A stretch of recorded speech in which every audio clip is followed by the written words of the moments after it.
কি একদম হয়েছে না দোকানের মতো একদম পুরো পারফেক্ট পান্তুয়া। আজকের এই পান্তুয়াগুলো কিন্তু ছানা বা কোনো গুঁড়ো দুধ দিয়ে বানায়নি। আজকের পান্তুয়াগুলো বানিয়েছি একটু অন্যরকমভাবে, রাঙা আলুর পান্তুয়া। তো চলুন দেখে নেওয়া যাক। তো বাবা আগে তো বলি, হ্যালো এভরিওয়ান, কেমন আছেন সবাই? আশা করছি সবাই ভালো আছেন, সুস্থ আছেন। আমি প্রিয়াঙ্কা, প্রিয়ার প্রতিদিনের গল্পে সবাইকে স্বাগত।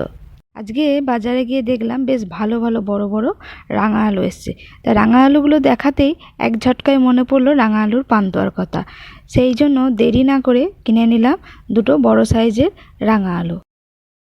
রাঙা আলুগুলোকে প্রথমে ছাল ছাড়িয়ে ভালো করে ধুয়ে ছোটো ছোটো পিস করে একটু প্রেসার কুকারে একটা সিটি মেরে নেবো, বেশি নয়, বেশি দিলে আবার গলে যাবে, সেগুলো কিন্তু আর গ্রেট করা যাবে না। আর এদিকে চিনির রসটা আমি করে নেবো। এই 1 কাপ চিনি দিয়েছি আর 2 কাপ জল। চিনির রসটা একটু পাতলাই করব, কারণ বেশি মোটা রস করব না। আর এদিকে আমার প্রেসার কুকারে যে সেদ্ধ হয়ে গেছে, বেশি সেদ্ধ নয়, যাতে এগুলোকে গ্রেট করা যায়। আর চিনির রসের মধ্যে একটু এলাচও দিয়ে দিচ্ছি যাতে গন্ধটা ভালো আসে। আর এদিকে এটা আমি এবার গ্রেট করে নেবো গ্রেটারের সাথে, যাতে আর কোনো লামস না থাকে, ভালোভাবে মাখা যায়। এই যে আমার হয়ে গেছে পুরো গ্রেট সুন্দরভাবে। এবার এটাকে একটু যেমন আলু ভাতে মাখি সেরকম আলু ভাতে মাখার মতো ভালোভাবে একটু হাত দিয়ে ভালো করে মেখে নেবো, যাতে আর কোনো লামসই না থাকে। এমনিতে লামস থাকবে না, কারণ এটা সেদ্ধ করার পর এটা ভালো করে গ্রেট করে নিয়েছি। আর এদিকে আমি একটু এই চিনির রসটার মধ্যে গোলাপ জল দিলাম, তাহলে গোলাপ জল দিলে গোলাপ জামুনের সেন্টটা বেশ ভালো আসে। তাহলে কিন্তু দোকানের থেকে কেনা গোলাপ জামুনের থেকে কোনো অংশে কম লাগে না টেস্টের দিক দিয়ে।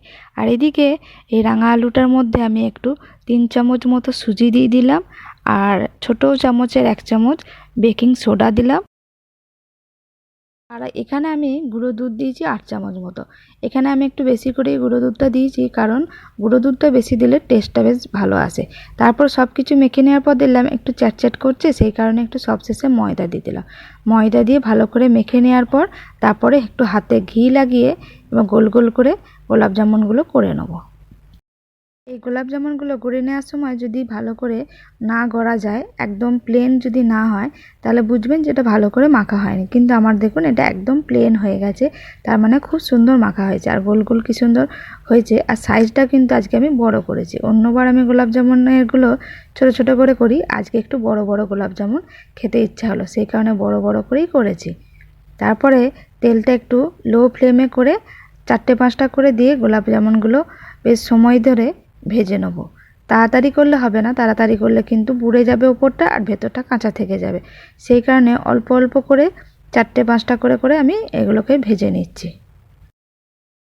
কি সুন্দর হয়েছে দেখুন, গোলাপ জামুনের কালারটাও বেশ ভালো হয়েছে, আর একদম গোল গোল, একটুও ফেটে যায়নি। না না, অতটা ভালো একদম দক্ষ কারিগর নয় যে একদম সব পারফেক্ট হবে। এই যে দেখুন, কয়েকটা আমার বিগড়েও গেছে। দক্ষ তো হয়ে উঠতে পারেনি, কিন্তু ওই যেটুকু ঠেলায় পড়লে বিড়াল গাছে ওঠে, সেই রকমই। তাই খেতে পায় না এখানে। আর মিষ্টি প্রিয় মানুষ, মিষ্টি ছাড়া তো জীবনই চলে না। ঘরে প্রায় দিনই মিষ্টি আমাদের করাই থাকে, সেই কারণে ইউটিউব দেখে যেটুকু পারি সেটুকু বানায়। আর এই যে টিচারের কথা কয়েকটা ছাত্র শোনে আর কয়েকটা ছাত্র শোনে না। এই ভালো ছাত্র খারাপ ছাত্রের মাথায় টিচার তাই রেগে গিয়ে একটু গরম চিনির রস ঢেলে দিল। টিচারের কাছে সব স্টুডেন্টই সমান। ভালো ছাত্র বলে তার মাথায় ঠান্ডা জল ঢালবো, আর খারাপ ছাত্র বলে তার মাথায় গরম জল ঢালবো, সেটা তো হয় না। দোষ যখন করেছে সেই জন্য সব ছাত্রের মাথাতেই আমি গরম জল ঢেলে দিলাম। আর দেখুন সব স্টুডেন্টই আমার একদম কথাতে নত হয়ে গেছে। কী ভাবছেন আমি পাগল হয়ে গেছি? না না, পাগল হয়নি, আপনাদের সাথে একটু ইয়ার্কি মারছিলাম। যাই হোক, এই যে গরম চিনির রসটা ঢেলে দেওয়ার পর 20 মিনিট থেকে আধ ঘন্টা পর আমি এটা দেখাচ্ছি, এই যে মিষ্টির রসটা পুরো একদম ঢুকে গেছে এই পান্তুয়াগুলোর মধ্যে। আর এটা আমি একটা কেটে আপনাদেরকে দেখাই, দেখুন কতটা রসালো হয়েছে। যাই হোক, ভিডিওটা আমি এখানেই শেষ করলাম। সবাই ভালো থাকবেন, সুস্থ থাকবেন, আর এই রেসিপিটা কেমন লাগলো সবাই কমেন্টে জানাবেন। আর এদিকে বরের কাছে পারফেক্ট নামটি শোনার জন্য এই যে আলাদা করে দিচ্ছি, ভালোগুলোকে এক জায়গায় করে দিয়েছি, আর এদিকে খারাপগুলোকে আলাদা করে দিয়েছি। খারাপগুলো নয় আমিই খাবো, কি করা যাবে, কাউ দেখাবো না।